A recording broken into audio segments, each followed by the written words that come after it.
Чүйдө Көкбөрү боюнча ынтымак мелдеши жыйынтыкталды. Мындан 20 күн мурун Чүй облусунун Аламүдүн районунун 1992 жылкылар айылдар арасында ынтымак Көкбөрү оюнун өткөрүшкөн. Жыйынтыгында эстафетаны улуу муундарга өткөрүп беришкен. Алар Чүй өрөөнүнүн 1989 жылы туулган мырзалар менен биргеликте иш чараны масштабтуу өткөрүүгө жетишишти.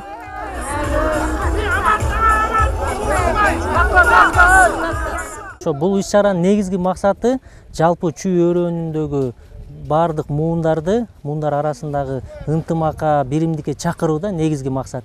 Анан башка мисалы буга чейин мындай көрүнүш боло элек болчу экен. Анан ошо биз буюрса мындан мурун 92-жылкы муун инилерибиз ошо жакшы демилге башташып, алар өткөрүп, анан кийин бизге ошо эстафетаны беришкен да. Анан биз кичине мындай кененирээк алалы деп ошо Чүй өрөөнүн жалпы чогулттук да. Көкбөрү ата-бабалардан бери келе жаткан жер улактын эрежеси менен ойнолду. Ар бир командадан 3төн оюнчу катышты. 15 мүнөт убакыттын ичинде 2 жолу улакты алып келип таштаса, ошол команда жеңүүчү деп табылат. Башка оюндардан өзгөчөлөнүп, мында оюнчу аттан кулап же жыгылып кетсе, убакыт токтотулуп, аны күтүү керек. Катышуучу даяр болгон соң гана кайрадан оюн улантылат. Казанда мисалы эрдин кашына илмей жок, биякта боло берет. Колду салып аркасынан каңтарып ала берсе, алда боло берет. Убакыт бүтүп калып, нече бол 1-1 же 0-0 болуп калса, анда 1-1ден чыгып, жерди улакка таштап. 2 мүнөттүн ичинде баягы расна-рас да, мындайча орусча айтканда, ошондойго чыгат. Бул бир чарчы жердин ичинде ойнолот. Если ошондон чыгып кетсе, аут, кайра улак жерге ташталып, анан кайра баштайт. Анан мунун бир ынтымак оюнунун жакшы жери, если улакчы баладан бирөө жыгылып калса, калгандары күтүп, аны атка мингизип, анан кайра дальше оюн уланат да. Иш чарага алыстан келгендер да бар. Алардын бири 17 жашынан бери ат оюндарына аралашып келе жаткан учурда Сары Өзөн командасынын мыкты көкбөрүүчүсү Рустам Тыналиев. Ал туулуп өскөн Сусамырдын намысын коргоп келген. Өзүлөрү күн мурун келишсе, тулпарлары жолдо келе жатканын айтып өттү.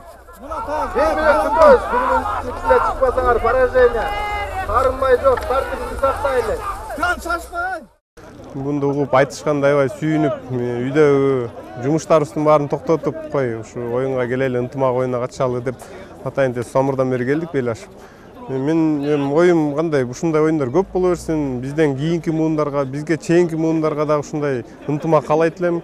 Жеке эле Чүй ичинде эмес, ушу Кыргызстанда ушундай ынтымак болсо деп ойлойм да. Оюнга жалпы 25 команда атсалышты. Арасында Кыргызстандын курама командасында намысты колго алган жигиттер да катышып, албетте жеңишке жетишип атышты.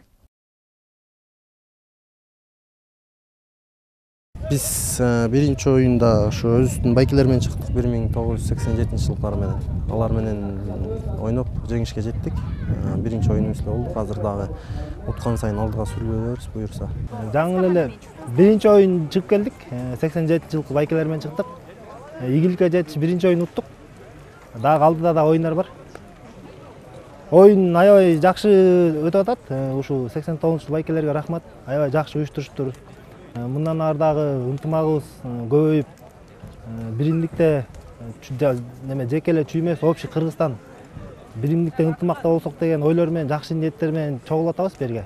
Бул жолку оюндарда атайын демөөрчүлөр болгон жок. Уюштуруучулар тарабынан каражат топтолуп, оюндарга кеткен чыгым жана жеңүүчүлөргө байгелер коюлган. Оюнчулардын арасында өз ыктыяры менен кошумча каражат бергендер да болду. Ал эми оюндун жыйынтыгы менен биринчи орун 1987-жылкы муун, экинчи орун 1994-жылкы муун, үчүнчү орун 1990-жылкы муун, төртүнчү орунду 2000-жылкы муун алды. Кайсы команда утуш ээ болсо дагы ортодо достук, ынтымак оюну уюштурулду. Мындан ары дагы биримдигибиз артып, бир гана Чүй өрөөнүндө эмес, Кыргызстандын 7 дубанында өткөрүлсүн деген жакшы тилек менен оюн жыйынтыкталды. Алтынай Шайдылдаева, Бексултан Мурадилов, СТВ.